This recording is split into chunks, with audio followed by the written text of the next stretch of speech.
Jack Kirby is an important name for you to know because Jack Kirby's career spans the entire history of comic books, from the early 30s right up to today.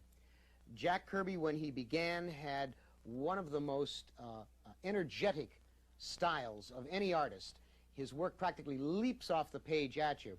In the 60s, he went to work for Marvel Comics, where he created the Fantastic Four, the Hulk, the Silver Surfer, and a host of other characters that you all know, in collaboration with a man named Stan Lee. This was the basis of the new Marvel House of Ideas, and it again revolutionized comics. And Marvel Comics became the most popular in the world. In the 70s, he worked for another comic house, DC, and created the Fourth World, Kirby's Fourth World. There were three comics: the Forever People, the New Gods, and Mr. Miracle. And in this triumvirate of comics, he created a whole new universe of characters with a lifestyle and with a philosophy that was his alone. I see that story first. I feel that story first.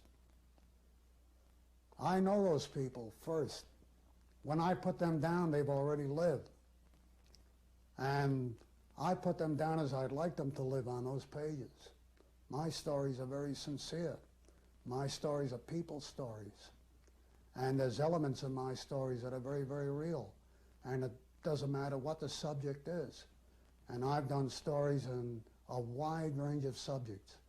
My inspirations were the fact that I had to make sales. And I had to come up with characters that were no longer stereotypes. In other words, I couldn't depend on gangsters. I had to get something new. And of course, for some reason, I went to the Bible. I came up with Galactus. And there I was in front of this tremendous figure who I knew very well because I've always felt him, and I certainly couldn't treat him in the same way that I would any ordinary mortal. And I remember in my first story, I had to back away from him to resolve that story. And of course, the Silver Surfer is the fallen angel. And when Galactus relegated him to Earth, he stayed on Earth. And that was the beginning of his adventures.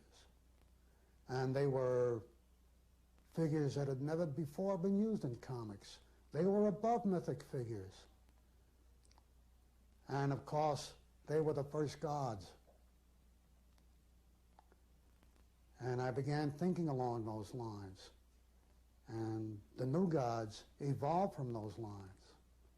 And I began to ask myself, everybody else had their gods, what are ours? What is the shape of our society in the form of myth and legend? Who are our gods? Who are our evil gods? And who are our good ones? And I tried to resolve them in the new gods. And I came up with some very, very interesting characters and very good sales, which satisfied me immensely. Now, I didn't resolve the questions. I'm a guy who lives with a lot of questions. I say, what's out there?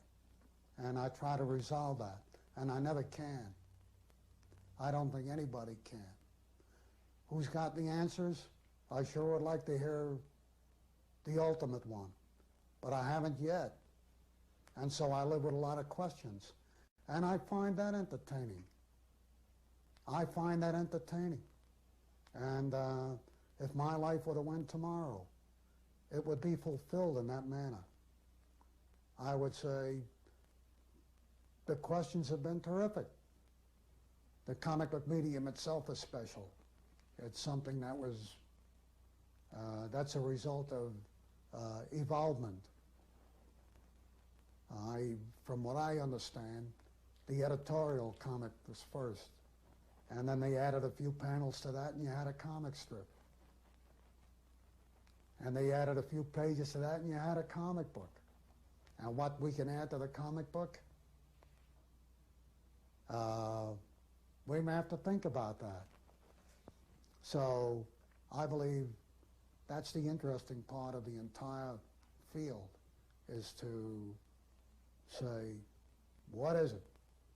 Where is it going? How it will evolve? And we experiment with that every day.